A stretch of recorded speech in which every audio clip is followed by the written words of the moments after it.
What's the story, Morning Glory? What's the word, Hummingbird? Thank you so much for clicking on my channel and for joining me for this review of Prison Brides, Season 1, Episode 2, Proposal on Parole.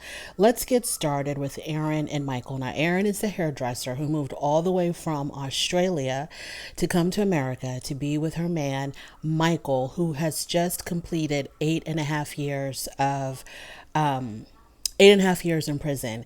And this is his second stint in prison. He was incarcerated before. He was given a 15-year sentence before, but he reoffended, got reincarcerated, did 8.5 years, and now he's out.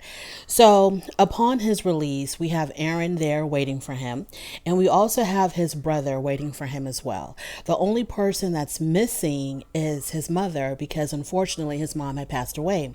So when Michael comes out, he really notices her absence.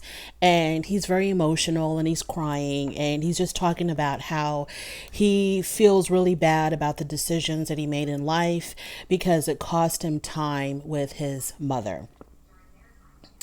So they get in the car and they're driving off, and Erin compliments him and how handsome he is. She compliments his blue eyes, etc. So then after that, they both get changed. The brother's gone, and now they're at the botanical gardens. I'm assuming this is all within the same day.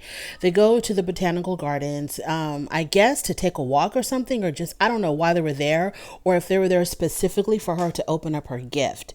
Because this is where she opens up the gift that her friend had given her before she left Australia, and her friend had made her promise to not open this present until she was physically with Michael. So now they're together at the botanical gardens, and she is fumbling around opening up the package. She thinks it's a candle, and on the box it's written candle. So she thinks it's just a candle. So as she's trying to open up the box, he's standing behind her. And after she opens up the bigger box, she sees the smaller box. And up until this point, she still doesn't even know what it is. So she makes a comment about, oh, the box is really small. So she takes out the smaller box and she opens it. And as she opens up the smaller box to realize that it's a ring in there, he gets down on one knee behind her. So then she turns around, I guess, to question him or whatever, what is this? What's going on? And she sees him down on one knee. And then, everything clicks and she realizes that this man's about to propose to me. So he does propose. He gives her an official proposal. She has her official ring and she officially accepts his proposal. So, she was really of course she was surprised and shocked and all of that, but she made a comment and said, I can't believe that I traveled all the way from Australia with my own engagement ring and I had no idea what it was. So then after that, she FaceTimes her mom and introduces her mom to Michael, and her mom comments again on, what a handsome guy he is. And he compliments the mom and says, well, I know where Erin gets her good looks. And the mother congratulates them after Erin tells her mom that, he proposed to her, and she shows her mom the ring, and her mom seems genuinely happy for them. So that was good. So then initially we thought that Michael was going to have to report to a halfway house and stay there for the rest of his parole or something. I don't know exactly what the time frame was, but because right before he was supposed to be released, he got news all out of nowhere saying that instead of being able to go home with Aaron, he would have to go to a halfway house, and he was stressing out about that. But as they're driving down the road, we find out at this point that he does not have to go to a halfway house. He told his parole officer that he actually had a home to go. He had a home to go to. So the parole officer was like, well, just give me the address. And then let me see that your name is on the lease. And yeah, you can just report back to that residence. You don't have to go to the halfway house. So Michael and Aaron are really happy about that. So I'm assuming he showed the parole officer the lease agreement that had his name listed as a resident or an occupant at this address. Understandably, the lease is under Aaron's name, but I guess he's listed as a member of that particular household. And I'm just a little bit confused because I thought that you could not have a felon living with you when you're renting property. But maybe it's not. Maybe it's not for all apartment complexes or for all properties, because I know that on Love After Lockup, on no, not Love on Life After Lockup, we have Cameron and Eris, and Cameron got kicked out when her apartment found out that Eris was living with, no, Eris got kicked out when her apartment found out that Cameron was living with her and he was a convicted felon. So I don't know if she got kicked out because he was a convicted felon or if they got kicked out because she did not reveal to them when she applied for the lease, when she applied for the apartment, that she was going to have a convicted felon staying with her. I don't know which one it was, but whatever the situation is, everything worked out for Michael and Aaron. He's listed as an occupant. They're still there, and they're really happy. So at the end of the evening, they're enjoying like a cup of coffee or a cup of tea or something out on the patio, and Michael is just in disbelief that this is his life right now, that he is out of prison and that he is with his lady love Aaron, and they're engaged, and it seems like everything is just like perfect. Almost everything is just working out so well for him. So the next morning, they're talking about how their night went, and Aaron was, telling him that somewhere during the middle of the night or whatever, it looked like he had a hard time sleeping, first of all, because it was a new environment. He's out of prison and he still has that prison mentality where you constantly have to be on the lookout. You constantly have to be on guard. And so I think a couple of times during the night, he woke up to walk around to make sure nobody was in the apartment with them, because he said that he felt like somebody else was in the apartment with them or that somebody was breaking in or something. So he had to walk around the apartment to make sure that everything was okay. And when he finally was able to go to sleep, Aaron says that at some point she was like touching him, or she reached out to touch him, and he jumped. I don't know if he jumped and hit her, okay, because she didn't say that, but she says that he jumped. And so she was kind of like concerned about that, like, you probably thought that you were still back in your cell, and you got really paranoid when you felt like somebody was touching you in your sleep. And he played it down. He was like, you know what, it's all going to be okay. Don't worry about it. It's going to be okay. So for her to mention it, I'm really like wondering like what happened when he jumped in his sleep, because I really felt like he had his fist balled up and he was ready to go to town. So, yeah. Then Aaron tells us that Michael can be a bit of a hothead. You think? Because we've kind of seen signs of that when he thought he had to go to the halfway house and was getting really frustrated, and he was kind of taking out his frustration on her when all she was trying to do was just calm him down. And when he also thought, when they told him that his prison release was going to be delayed by a few hours, he kind of went off the handle with that. So she tells us, he's a bit of a hothead. He might be a bit of a hothead, Aaron, but this is the hothead that you're stuck with now, because you left everything behind in Australia to marry a man that you had never met in person. You don't know what his issues are, because I'm thinking if he was this close to being released, then they could have just spent this time getting to know each other better with him living on the outside before they made that decision for her to leave everything behind and move to America and marry him. So the time that he is out now, y'all could use that time to really get to know, because these people think that they know each other so well because they're constantly writing letters and talking and communicating. They think that they know the real person that's behind bars. And you don't know them at all when they are locked up. You know the real them only when they are released. So I feel like she should have delayed her move to America. They should have tried to further their relationship after he was released, and then just see how things worked out. And maybe he would have told you about his night terrors and, all the psychological things that are happening with him, since he was released, instead of you finding it out on your own as you're already living with him, already engaged to him, and you've already left everything behind, including your child. Moving on to our newest couple, Andrea and Cage. Andrea is 25 years old. She's from Romania, but she lives in London. And Cage is 27 years old, and he's incarcerated in Texas for aggravated robbery. Now get this, y'all. Cage is in prison for 50 years. He is serving a 50-year sentence. And this woman wants to be with him. Andrea is a student, I'm assuming. She's studying business management over there in London, and they met through some type of a prison pal website, I'm assuming. The way she was telling the story of how they met, it was kind of like she really wasn't giving us the full story. She kind of acted like she stumbled across this website and she saw Cage and she was just really smitten. It was like, girl, you were looking for prisoners. You knew exactly where to go, what website to look for. and you were specifically looking for a prison pen pal. So anyways, he's serving 50 years for aggravated robbery. I'm wondering if aggravated robbery means that somebody actually got injured during the course of the robbery and the injury was like really, really, really bad. That this person probably nearly died, because I'm thinking 50, they don't even give murderers 50 years. He got 50 years for aggravated robbery. So either the person was very seriously injured and had like maybe long lasting injuries, or maybe this is like a third offense, like three strikes you're out kind of situation, because I don't understand how you get 50 years for aggravated robbery when there's people out there who have killed multiple people and they get like, 25 to life or 15 to life or something. And then after 15 years or 25 years, they may be paroled, but he got a hard 50. So moving on from there, we find out that she has already visited him in prison before, and we see the pictures that they took when she, I guess, had traveled to Texas to see him. They plan on getting married. So this is beyond pen pal. This is beyond dating. This is beyond engagement. These two people are planning on getting married, and they've been together in total of 3 years. Now, we see her having dinner with her sister and her parents. And Andrea kind of comes off a little bit of spoiled to me.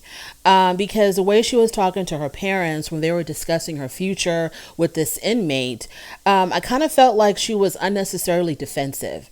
Her parents obviously are not happy about her decision, but they've decided to just go with the flow, because they're like, either we go with the flow or we lose our daughter. And those are the only two choices that we have. And we don't want to lose our child, so we're going to go with the flow. So they do this, this whole thing of supporting her. Now, the mother is like, she's supporting her daughter, but she's like supporting her daughter like it's like she's still looking at her crazy. Whereas the father is a little bit more emotional, and he's a little bit more talkative about his feelings, and he talks about how hard this is for him. But if she's happy, they're happy. They're supporting her. They'll do whatever they got to do to keep her happy. And the father's, like I said, very emotional, because in his confessionals he can barely talk. He can barely get a sentence out without crying. Whereas the mom is kind of like, this heifer here, trying to marry an M. Like, well, who the hell does she think she is? But the mom is like trying to contain her disdain. It seems like to me, her mom is trying to cover up her disdain. I feel like the mom has every right to feel however she's feeling. Like if she's looking at her daughter crazy, if she really is truly wanting to cuss her out and, grab her by the hair and knock some sense into her, I totally understand where the mother's coming from. But she's like, the mother's trying to contain her anger, whereas the father, to me, he's trying to contain his sadness. So like I said, they're having dinner, and Cage calls her, and it's in the middle of dinner. He calls her and she puts him on speakerphone. Everybody says hi to Cage and whatnot. And Andrea asks him, well, so what do you think about our wedding that's coming up? How do you feel about our wedding coming up? And Cage says, well, I can't wait to make you mine forever. And when he said that, the dad lost it. When Cage said, I cannot wait to make you mine forever, her father lost it. And he was like crying. It was that ugly cry where like his shoulders were shaking and, his head was down and he was just bawling and sobbing. And yeah, your little girl is gone, Dad. She is gone. So the dad says it is really painful for him and his wife to have to, witness this, to see what's happening with their child.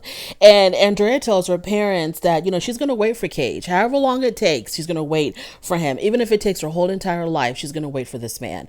And in other words, of course, she's only 25, so she's probably extremely idealistic and thinks that the 50 years are going to fly by. But the mom is like, so you're going to be waiting for him. You're not going to have any children, no companionship. Nobody's going to be there with you. This is what you want? And she's like, yes, I'll wait for him forever. Then we see her at a little bachelorette party because she's about to get married like in like days. And it's her sister and I think her friend or her cousin. They're at the bachelorette party. And so she explains to them, oh, it's a month away. Her wedding is a month away. So she's explaining to them the process of how, when they get married and what's going to happen afterwards. And so her friend is asking her, so y'all going to be able to consummate your marriage? Are they going to give y'all time alone because now y'all are going to be officially married? And Andrea's like, no, the guard is going to be with us the whole entire time. We can hug, we can kiss, we can touch, but that's it, because there's going to be someone keeping their eye on him the whole entire time. So this aggravated robbery must have been a real doozy. So, Andrea believes, she says she believes in miracles and she thinks that, everything is going to work out and, she's going to keep hope alive that I guess one day he's going to be released. I don't know, y'all. This is Texas. Okay, this is Texas. And I don't know. Anyway, maybe he'll get off on good behavior child. I don't know. And she says that they're destined to be together. So her wedding gown comes in, her wedding dress comes in, and she's trying it on. And as she's trying on her wedding dress, Andrea's a very cute girl. She's a very, very attractive girl. And I know that's probably killing her parents to see this beautiful girl put her whole entire life on hold for this guy that's going to be behind bars for the next 50 years. Anyway, so she tries on the dress and she looks really cute in the dress. And, there's all kinds of rules and regulations with her wedding gown. It has to be up to prison code. It can't be too tight, too revealing, whatever, whatever. And we've seen this before on Love After Lockup, I think with Justine and Michael. They talked about how, was it Justine and Michael? It was somebody on Love After Lockup where, the wedding dress had to be, it had to follow certain requirements. You just can't buy anything you want because, it just has to be certain requirements. I'm assuming because you don't want prisoners to see you in some slinky, body fitting, cleavage revealing outfit and you're driving them crazy and then, they can't control them. So as she's trying on her wedding gown, the wedding officiant, the one who's going to be marrying them, calls and tells her that unfortunately the wedding has been canceled because there was some issue with contraband. And so all the prisons in Texas are on lockdown and her wedding is canceled. So she goes and she tells her parents that her wedding is canceled. And y'all, I swear to God, I'm not telepathic or anything, but I swear to God, I think that I saw like, there was like, I could tell her parents were thinking like, oh, thank God. Thank God for little miracles. Yeah, so the wedding has been canceled. And, the father says in his confessional, as he's, trying to keep himself together because he's crying so much, he's saying in his confessional that he never, ever envisioned anything like this for his daughter. Well, this is what it is. This is what it is. What can you do? What can you do? The girl's made up her mind and she's living in some kind of fairy tale. Now, look, y'all, I understand that Andrea is probably extremely smitten by this guy, Cage, because he's a very good looking guy. And so she probably saw him and her heart went pitter patter and she felt like this is the perfect relationship. I'm attracted to him. He's good looking and he'll always be mine because, he's in prison and, he'll like give all of his attention to her because he's in prison and got nothing else to do. And that, she's going to have his full attention and, just like, I think she's just completely romanticizing this whole entire relationship because there's just no way that a sane woman is going to be in a relationship with a guy that she met after he was incarcerated. Like I said, if they had known each other before he went to prison and they had like a long lasting relationship before he went to prison, I can understand her waiting for him. But they didn't know each other when he was on the outside. She meets him in prison while he's, in the very beginning of his sentence, because if he has to do 50 years, I doubt that he's already done 25 because he's only 27. So he's like in the early stages of his sentence. So I think she's just like, it just doesn't make any sense to me that you want to give up your whole entire life with someone who I just don't understand. And plus, she's all the way in London. He's in Texas. I mean, how much money are you going to be spending traveling back and forth for these visits? And the last time they saw each other, they had to talk through, a glass. There was a glass partition between them. So it's not like they can't even physically touch. Girl, you know what? It's your life. Moving on to Svea and Joseph. Now, Svea is who we met last week. She is from Germany. She's the midwife. And her man, Joseph, he is about to complete 11 years in prison in Michigan. Now, she had already went to Michigan to visit him. She's visited him before. And so we saw her go back again to see him. Now she's been back in Germany for 5 months. And he's about to be released in a couple of days. And so she's planning on going back to Michigan to spend time with him while he finishes out his parole, because I think he's got like a few months left on his parole, like 3 months or something left to do once he's released, and they're going to do that together in Michigan. So the plan is for Joseph, after he completes his parole, y'all, the plan is for him to go live in Germany. So 11 years in prison, 3 months on parole in Michigan, and then he's going to start a whole new life in Germany. So when we see Svea, she's back again in Michigan, and for his release, she goes to Joseph's cousin's house because she's going to be checking out the basement where